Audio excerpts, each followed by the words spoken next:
По поручению мэра Грозного Хасмагомеда Кадырова мы с аппаратом мэрии города прибыли в детский реабилитационный центр, чтобы присоединиться в этот священный месяц Рамадан к акции «Мир особенных детей». Цель ее проведения – это привлечение внимания к детям реабилитационных центров региона, инициатором которого стала заместитель руководителя секретариата главы республики, куратор сферы здравоохранения Хутмат Рамзановна Кадырова.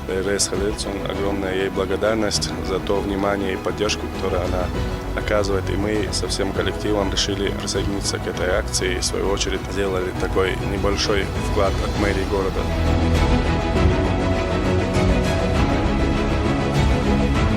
Благодарим вас за участие, что поддержали инициативу нашего куратора Хутмат Рамзановны и хотим вручить вам диплом участника.